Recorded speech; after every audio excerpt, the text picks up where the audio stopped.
déjà Katana, M23.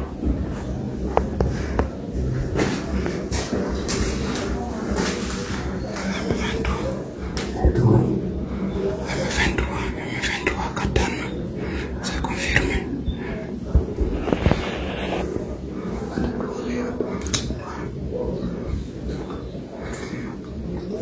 Abatou comme résistance ADG, c'est confirmé. M23, entrée triomphale à Katana.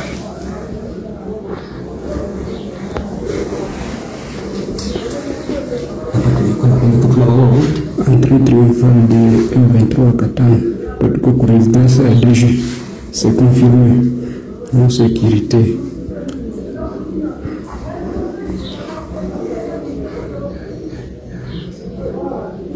En progression vers l'aéroport de Kavou, entrée triomphale de M23 à Katana.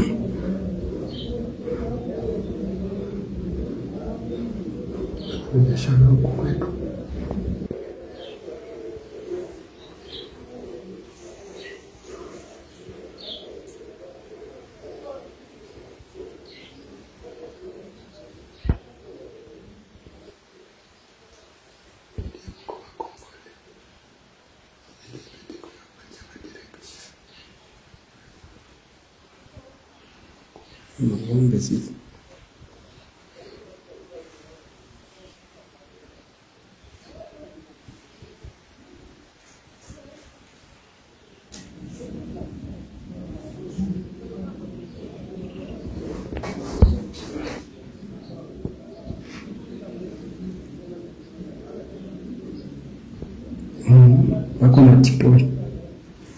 Basi moja. Sasa Cobra. Na sisi tulikuwa na box kabla kumaliza. Sana.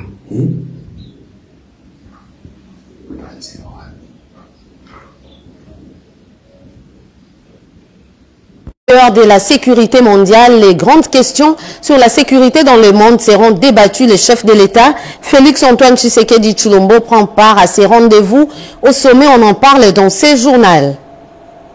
Plus de 4000 morts et blessés, la ville de Goma emporte encore les stigmates des chiffres présentés hier devant la presse par le ministre de la Santé publique, Dr Samuel Roger Kamba, qui a annoncé par la même occasion l'acheminement de 2900 poches de sang à Goma, province du Nord, qui vont faire le point dans ce journal.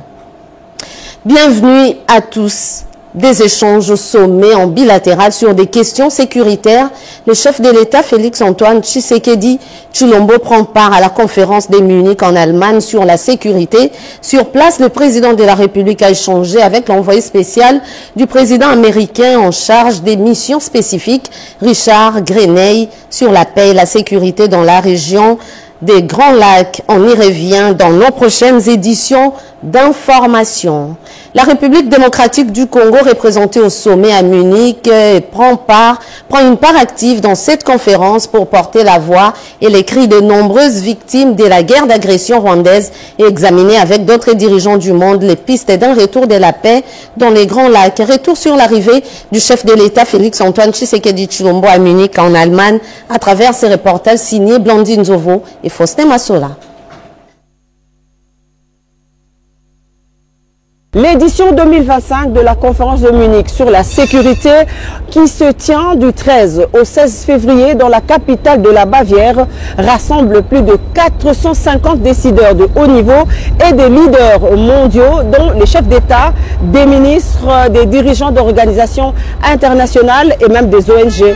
Cette rencontre annuelle est un rendez-vous incontournable pour discuter des enjeux stratégiques et géopolitiques du monde actuel. Voilà pourquoi cette année, le président de la République démocratique du Congo, Félix-Antoine Tshisekedi Tshilombo, a fait le déplacement à Munich pour parler de la paix et la stabilité aujourd'hui menacée dans la région de l'Afrique des Grands Lacs en raison de l'agression du Rwanda contre son pays, la République démocratique du Congo. Le président parlera aussi d'autres enjeux cruciaux tels que la coopération internationale, l'accès aux métaux critiques et les défis auxquels fait face son pays, la RDC.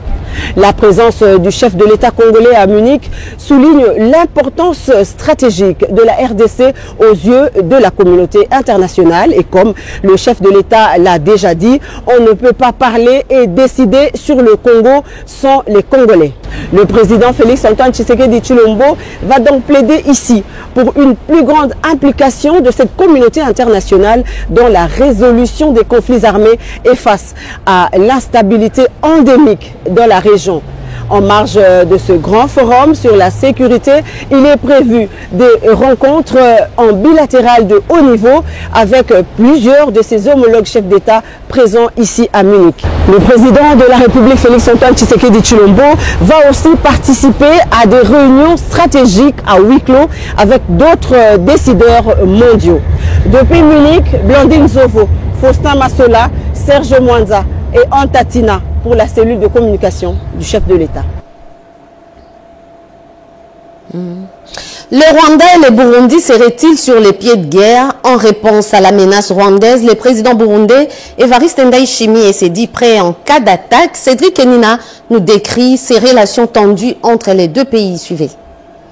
La tension monte entre le Burundi et le Rwanda. Des simples invectives aux menaces. Le Burundi montre ses muscles face à un voisin qu'il qualifie d'indésirable. La dernière sortie médiatique du président burundais Evariste Ndayishimiye en dit long sur les relations plus que tendues entre Kigali et Gitega. C'est lui qui va nous attaquer, nous allons l'attaquer, a déclaré le général Ndayishimiye dans un ton martial devant les habitants de Bugabira, une commune frontalière du Rwanda. Des propos qui illustrent bien l'attitude du Rwanda, aujourd'hui le plus petit commun diviseur de la sous-région. L'élément perturbateur de la coexistence pacifique entre États. Quel est alors le péché du Burundi pour s'attirer les foudres de Kigali, qui soupçonne finalement tous ses voisins d'abriter des génocidaires qui, si cela est vrai, tout calcul fait, auraient atteint pratiquement tous l'âge de la retraite, voire bien plus. L'embrasement de la sous-région est redouté, d'autant plus que Paul Kagame semble perdre la raison à lire sa toute dernière interview à Jeune Afrique. Fini les simples condamnations contre le Rwanda, le Parlement européen passe à des sanctions. La Belgique, en première ligne, plaide pour plus de sanctions au régime de Kigali qui occupe une partie du sol congolais. Edith Chala nous en dit un peu plus à travers ses commentaires. Escalade de la violence dans l'est de la République démocratique du Congo, la résolution sur la violation de la RDC, condamnant clairement le Rwanda, a été adoptée par une majorité écrasante des eurodéputés.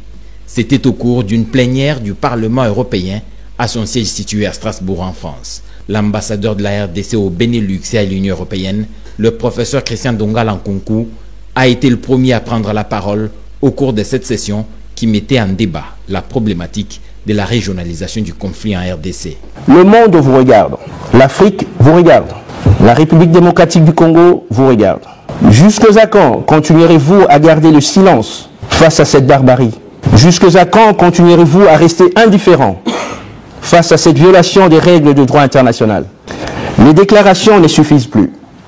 Il est temps d'agir. C'est une occasion pour démontrer à la face du monde votre attachement aux valeurs de paix et de justice qui constituent le fondement de notre civilisation.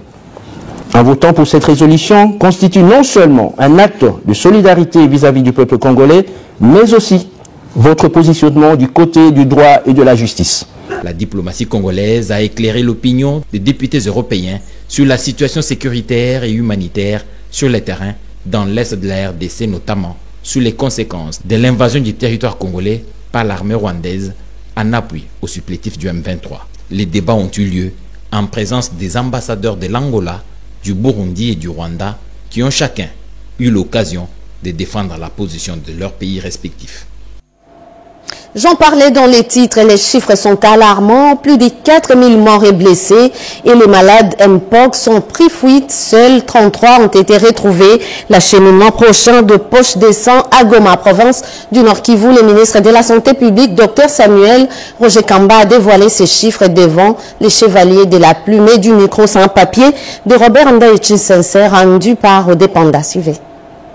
Le plan du gouvernement de la République démocratique du Congo face à la crise sécuritaire et humanitaire qui secoue les provinces du Nord Kivu et Sud Kivu a été présenté ce jeudi 13 février par le ministre de la Santé Samuel Roger Kamba lors d'un point de presse. Nous avons demandé donc que le couloir humanitaire, aussi bien pour les intrants, pour les équipements que pour le personnel, soit garanti. Et la semaine dernière, on avait déjà plus de 98 cas de choléra, ce qui veut dire que le risque épidémiologique est très important. Nous avons un accroissement du nombre de blessés.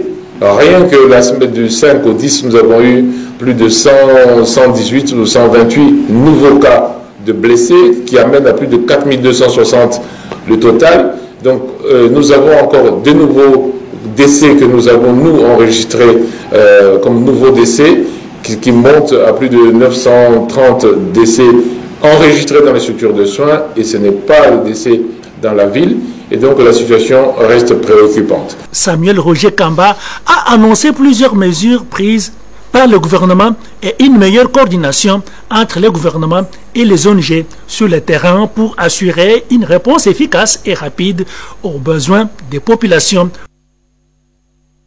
Toujours en rapport avec la situation sécuritaire et humanitaire dans la partie est de la République démocratique du Congo, la session extraordinaire de l'Assemblée nationale convoquée sur demande du chef de l'État s'est clôturée hier.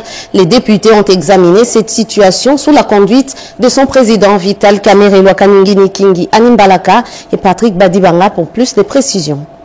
Deux matières importantes ont été traitées au cours de cette session extraordinaire, à savoir l'examen de la situation sécuritaire à l'Est et la proposition des voies et moyens politiques et diplomatiques pour sortir la République démocratique du Congo de la crise sécuritaire dans la partie Est, la prestation de serment des deux nouveaux juges de la Cour constitutionnelle ainsi que du nouveau procureur général près cette haute cour devant le président de la République. Le président de l'Assemblée nationale, Vital Kamerhe, a dans son discours de clôture remercier ses collègues pour le travail abattu afin de répondre à l'appel pressant du chef de l'État. Nous sommes actuellement appelés à faire face à un ennemi commun, à privilégier l'unité et la cohésion nationale, mettant ainsi de côté toutes sortes de discours et des combats internes au risque de contribuer à l'échec des efforts du chef de l'État et au jeu de l'agresseur. Au cours de cette plénière, les députés nationaux dont les provinces sont touchées par l'insécurité ont peint à travers des motions d'information un tableau très sombre de leurs entités victimes de l'agression rwandaise, des incursions sanglantes de Codeco et de l'activisme des ADF. Répondant à leurs préoccupations, le bureau de l'Assemblée nationale a au cours d'une réunion rassuré les élus nationaux du caucus du Nord Kivu, du Sud Kivu et de l'Ituri, ainsi que toute la population congolaise que malgré la clôture de la session extraordinaire, la Chambre basse du Parlement va continuer à travailler en étroite collaboration avec les chefs de l'État et le gouvernement pour accompagner toutes les initiatives qui seront prises pour le retour de la paix. Il est important que la nation sache que ses représentants restent en position de veille, en position de suivi, en position d'accompagnement du chef de l'État dans ses combats, dans cette lutte pour la restauration de notre intégrité du territoire. D'autre part, il a fait savoir que l'Assemblée nationale continue à se déployer sur le plan international à travers la diplomatie parlementaire.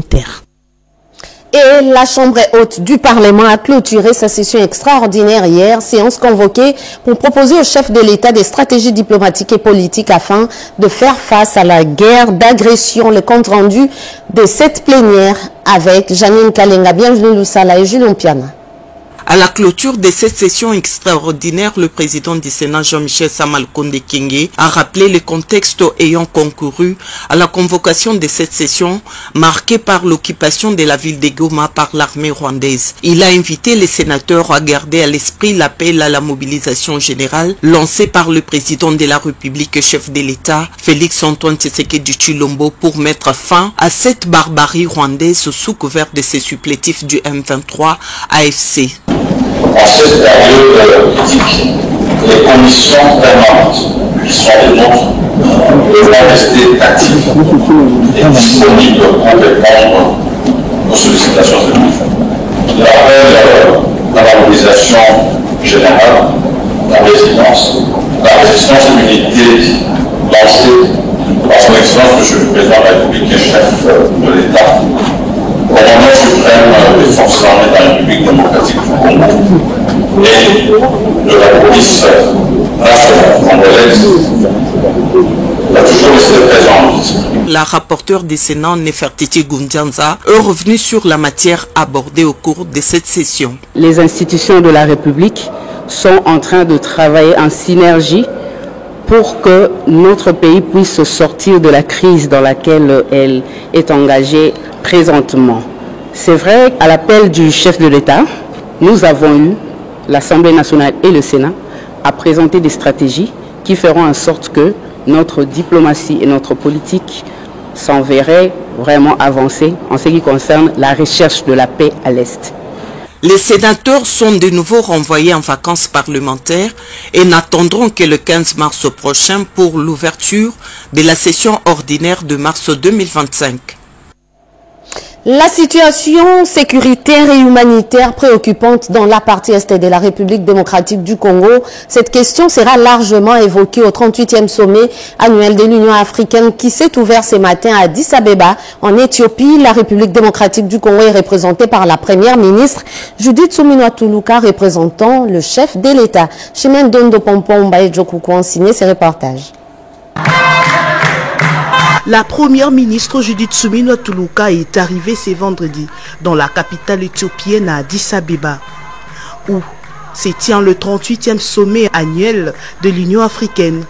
Elle vient représenter le président de la République à la réunion du Conseil de paix et de sécurité de l'Union africaine, qui se penchera sur la situation sécuritaire en RDC et au Soudan. Ce conseil qui débute ce soir est dirigé par le président de la Guinée équatoriale, Théodore Obiang. Il revêt une importance majeure alors que la situation sécuritaire et humanitaire en RDC atteint de niveaux tragiques. Dans ces contextes difficiles, Judith Suminwa se prépare à prendre la parole au nom du chef de l'État avec force et détermination, mettant en avant les attentes précises de son pays. La RDC exprimera sa colère et son exaspération face à l'inaction de l'Union africaine. Judith Suminwa Tuluka appellera les dirigeants africains à agir avec plus de détermination que leurs homologues de l'Union européenne et du Conseil des droits de l'homme de l'ONU en prenant des sanctions concrètes contre le Rwanda. Les jeunes de la province du Kasaï intègrent les forces armées de la République démocratique du Congo et c'est après le lancement de la campagne de recrutement de jeunes volontaires dans l'armée. Suivez cela en images et commentaires.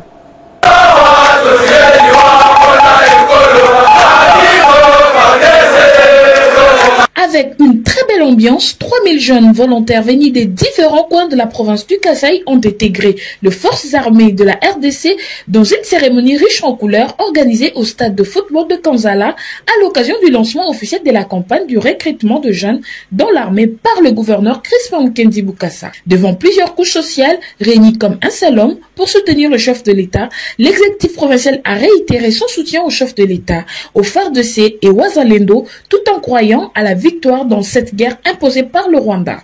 L'autorité provinciale réaffirme que sa population est de cœur avec nos compatriotes de l'Est ainsi que nos forces loyalistes. Il invite le jeune à ne pas revenir sur les erreurs de Laurent Désiré Kabila et Corneille Nangaa en signant de pacte avec Paul Kagame sans nous dire réellement ses promesses faites à ses alliés. Les premiers citoyens du Kasaï a exhorté la population kassaïenne à cultiver la paix et le vivre ensemble. Parlons tous le même langage. Je n'aime pas la division, je n'aime pas la haine. Nous devons tous être unis derrière le chef de l'État, derrière les Wazalendo, derrière nos peuples du Nord et du Sud Kivu.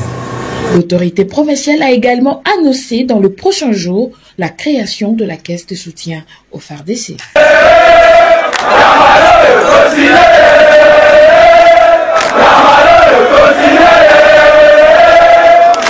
Et ici à Kinshasa, la communauté Banyamulenge réaffirme son engagement à œuvrer pour le retour de la paix face à l'occupation rwandaise. La notabilité a rencontré le vice-premier ministre et ministre de l'Intérieur et Sécurité, Jacquemin Chabanilouko. On fait le point avec Bobo Anan Koukomokondi. Face à l'affairisme et à la mission suicidaire de l'armée rwandaise et ses supplétifs des M23 dans la partie orientale de la République démocratique du Congo, l'Union reste la seule force pour vaincre cette énième provocation de Paul Kagame. L'entrée des rebelles du M23 et des forces rwandaises dans la ville de Goma a suscité des indignations au sein des différentes communautés qui composent la population congolaise, non sans épargner la communauté Banyamulenge. Ce jeudi, une délégation de cette grande communauté vivant dans l'est de la RDC a eu le privilège de rencontrer le vice-premier ministre, ministre de l'Intérieur et Sécurité, Maître Jacques Chabani, pour réaffirmer leur engagement à œuvrer pour le rétablissement de la paix et sécurité dans la zone occupée par l'armée rwandaise et ses alliés, le M23 AFC. Pour les représentants de cette grande communauté, tous les Congolais doivent signer pour bannir cette occupation qui a longtemps duré dans cette zone, mettant ainsi en mal l'unité du peuple congolais. Une façon pour elle de répondre à l'appel du chef de l'État, Félix-Antoine Tshisekedi Tshilombo, relatif au soutien des forces armées de la République démocratique du Congo et aux patriotes Wazalendo au front pour la défense de l'intégrité territoriale. Participons dans tout ce que nous devons faire pour essayer de défendre notre pays pendant son agression que nous subissons aujourd'hui. Nous avons nos compatriotes, les militaires, qui tombent sur les champs de bataille, armes à main, contre l'agression, le M23.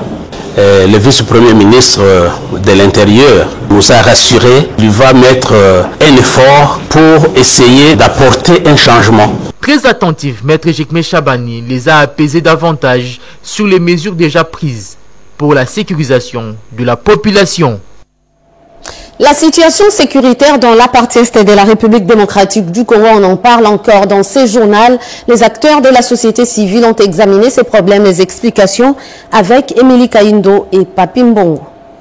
Les acteurs de la société civile du Congo ont évalué les résolutions sorties du sommet régional EAC-SADC tenu du 8 au 9 février 2025 à Dar es Salaam en Tanzanie. Le coordonnateur du comité de crise pour la paix et la sécurité, Maître Patient Bachombe Matabisi, a expliqué les démarches que mène la société civile des 12 pays des Grands Lacs et de la SADC pour le retour de la paix à l'est de la République démocratique du Congo. Nous avons eu l'occasion d'analyser en profondeur la déclaration des chefs d'État de l'EAC et de la SADC.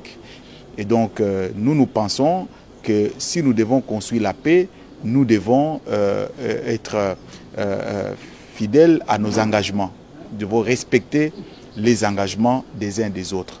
Nous avons mis en place ce comité de crise pour pouvoir travailler sur vraiment les causes profondes et même les conséquences de la crise à différents niveaux, social, économique, humanitaire, judiciaire, pour se rassurer que nous serons aussi en train de répondre aux questions urgentes, prioritaires, mais également on est en train de bâtir une société forte pour demain.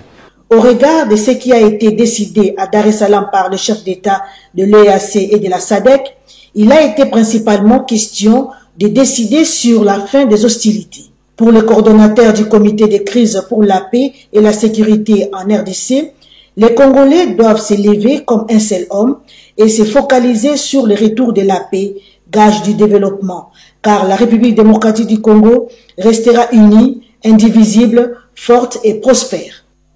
Un culte écuménique a été organisé en RDC. Les confessions religieuses de la province de la Mongala se sont réunies pour implorer la miséricorde divine pour le retour de la paix dans la partie est de la RDC. Suivez.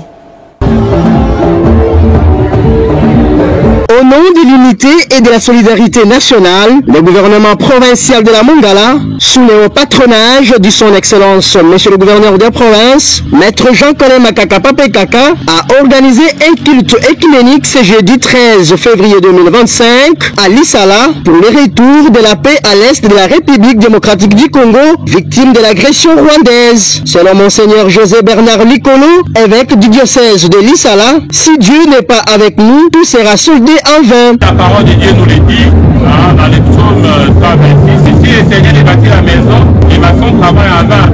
Si le Seigneur ne garde la ville, en vain le travail des veilleurs. Voilà pourquoi, fort de cette conviction que c'est Dieu qui peut aider à sortir de cette impasse, nous sommes venus aujourd'hui une seule âme, toute confession confondue, pour que nous puissions implorer la toute-puissance de Dieu, implorer sa miséricorde sur notre cours déjà pays à RG Congo. Pour sa part, le gouverneur de la Mongala a prêché l'unité à sa population. Ce qui arrive à nos frères de l'Est peut nous arriver. Restons unis, que vous soyez de l'Est, Ouest, Nord et Sud. L'importance, autre chose à présent, l'importance de l'accès des entreprises de la sous-traitance dans les systèmes du groupe Glencore. C'est le thème évoqué au cours d'un atelier d'échange. Le directeur général de l'autorité de régulation de la sous-traitance dans les secteurs privés, Miguel Katem Kachal, a pris part à ces assises tenues à Kolwezi, province du Lualaba. Suivez. Face aux difficultés criantes de sous-traitants congolais à intégrer le système de certaines sociétés principales, Miguel Kachal Katembe n'est pas resté sourd à leur appel. Il a répondu avec détermination, apportant des solutions concrètes pour rétablir l'équilibre et garantir l'application de la loi sur la sous-traitance. C'est à ce titre que le numéro 1 de l'ARSP, Miguel Kachal Katembe, a tenu à participer personnellement au séminaire de change entre les entreprises principales du groupe Glencore et ses sous-traitants. Prenant la parole, le patron de l'ARSP, Miguel Kachal Katembe, a soulevé l'importance de l'accès des entreprises sous-traitantes dans le système du groupe Glencore. Parmi des discussions ou des résolutions que nous avons eues déjà avec Glencore, c'est que nous allons continuer de les envoyer, les entreprises, afin qu'ils les mettent dans leur système. Non pas pour dire donner les marchés, non. Les aider à avoir les vendor codes ou les numéros fournisseurs. Parce qu'il faut savoir que l'objectif du chef de l'État n'est pas ce que vous restez des sous-traitants éternels. Les entrepreneurs locaux n'ont pas caché leur joie. Grâce au suivi, n'est-ce pas, du directeur de l'ARSP, les Congolais ont accès à plus de marchés actuellement. Mais là, on se sent vraiment soutenu par l'autorité de la République en ce domaine. Et cela nous encourage à encore travailler. Avec cette initiative, l'autorité de régulation de la sous-traitance dans le secteur privé réaffirme son rôle de garant de l'application de la loi sur la sous-traitance pour consolider la vision du chef de l'État dans le développement de la vraie classe moyenne en République démocratique du Congo. La mobilisation pour un soutien aux forces armées de la République démocratique du Congo se poursuit à travers les pays. Le député national Nicolas Kazadi invite la jeunesse du Kasaï oriental à soutenir les FARDC, les Wazalendo et les commandants suprêmes. Suivez. Le député national Nicolas Kazadi, qui a séjourné à Mbujimaï dans la province du Kasaï oriental, a invité la population et particulièrement les jeunes à intégrer les forces armées de la RDC pour faire face aux ennemis qui menacent l'intégrité territoriale de la République démocratique du Congo. Cet élu de Miabi a lancé cet appel à l'issue de sa visite de routine pour échanger avec le gouverneur sur un certain nombre d'activités, notamment des projets de facilités sportives et autres qui concernent notre province. Nous avons également abordé les questions nationales liées à la sécurité, la mobilisation de jeunes qui veulent contribuer à l'effort de guerre. S'exprimant devant la presse locale, le député national Nicolas Kazadi est revenu sur la situation que traverse la société minière Anui Congo d'investissement. Pour lui, il faudra tout mettre en œuvre pour protéger la seule société industrielle viable qui existe au Kasaï oriental. Pendant qu'on réclame la réhabilitation de la MIBA, nous-mêmes, nous sommes en train de détruire la dernière unité industrielle que nous avons dans l'espace Grand Kasaï. C'est un scandale, il faut que cela s'arrête. S'inscrivant dans la vision du chef de l'État, l'ex-ministre des Finances dit avoir un œil sur tous les projets de développement lancés dans son territoire et l'ensemble de la province. Parmi les projets de développement en cours dans le territoire de Miabi, il y a notamment la construction d'une boulangerie moderne et une savonnerie. Dans le secteur des transports, l'on parle du nouveau président de la Commission nationale des préventions routières CNPR. Il s'appelle Bienvenue Mounia Soubi. Ce dernier a pris officiellement ses fonctions au cours d'une cérémonie de remise-reprise organisée ici à Kinshasa. Rodé Panda nous en dit un peu plus à travers ses reportages. La Commission nationale des préventions routières, CNPR, a désormais un nouveau président. Il s'agit de Bienvenue Mouniasubi. La cérémonie de remise et reprise entre lui et son prédécesseur a été organisée le mardi 11 février 2025 au siège de la Sainte-Père dans la commune de la Gombe. C'était sous la supervision du secrétaire général au transport, assisté des inspecteurs de transport et d'une délégation du cabinet du ministre. Dans son mot de circonstance, le nouveau patron de la Sainte-Père a non seulement exprimé sa gratitude au chef ministre des Transports, mais aussi il a annoncé l'évaluation dans un bref délai des mesures décrétées l'année dernière pour lutter contre les embouteillages à Kinshasa. Nous allons combattre les risques des accidents de circulation. Nous allons nous embouteillages, des travaux acharnés pour une bonne mobilité sur les routes congolaises. Signalons que sur les mêmes arrêtés portant nomination du comité de gestion de la Sainte-Père se trouve aussi Bossé Kota, Boukechu, directeur technique, et Madame Marie-Thérèse Fataki en qualité de directeur administratif et financier.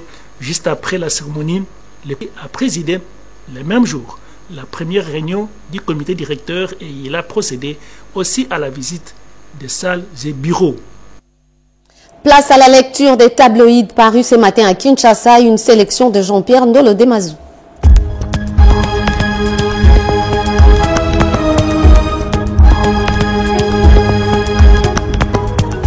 Bienvenue mesdames, messieurs à cette revue de presse de vendredi 14 février 2025. Kagame dos au mur, le Parlement européen demande la suspension des accords avec le Rwanda, annonce EcoNews. Le Parlement européen durcit le ton contre Kigali. Dans une résolution adoptée à une large majorité, il appelle l'Union européenne à suspendre tout partenariat sur les matières premières avec le Rwanda, accusé de soutenir la rébellion du 1-23 dans l'est de la RDC. Une décision saluée par Kinshasa qui y voit une avancée significative dans sa bataille diplomatique contre Kigali, même si la mesure reste pour l'instant non contraignante. Front diplomatique, il pleut des alébardes sur Kagame et son régime, révèle le maximum. La communauté internationale hausse le ton et multiplie des menaces de sanctions contre le régime en place au Rwanda. Le risque qu'encourt le régime de Kagame est incontestable. À en croire l'agence américaine Bloomberg, le Rwanda risque de subir un contre-coup économique en raison de son soutien aux rebelles qui sévissent dans l'est de la RDC. Une éventuelle perte de l'aide ralentirait la croissance du pays déjà lourdement endetté. Sollicitant l'aval de Kinshasa à travers les banquiers locaux, Goma, le 1-23 n'arrive pas à accéder aux banques titre Congo Nouveau. Le gouverneur nommé illégalement par Corneille Nangaa, Joseph Bahati Moussanga, a convoqué le 12 février dernier une réunion des gestionnaires des banques et institutions de microfinance pour leur demander d'ouvrir les banques, mais sans succès. Les banques disent dépendre de la Banque centrale du Congo à Kinshasa pour leurs activités. Selon un participant, Bahati Moussanga a demandé à ses interlocuteurs de plaider auprès des banques de Kinshasa afin qu'elles acceptent d'envoyer l'argent même par l'Ouganda. Unanimement, les représentants du secteur financier de Goma ont fait savoir aux rebelles que la décision autorisant la réouverture des banques relève des autorités monétaires à Kinshasa, particulièrement celle de la Banque centrale du Congo. Guerre de l'Est, Delcat Indingo, l'artiste révolutionnaire abattu dans des conditions mystérieuses, affirme SphinxRDC.com. La ville de Goma est en émoi après l'assassinat brutal de l'artiste engagé Delcat Indingo. Connu pour ses chansons provocantes et son franc-parler, il aurait été abattu dans des circonstances encore floues le jeudi 13 février. Delcat Indingo avait récemment quitté la prison de Munzenze où il était détenu depuis l'entrée du 1-23 dans la ville de Goma. C'est la fin de ce journal de Souzingo Ichiboui réalisé par Monique Mavon et Maxime Androkwa.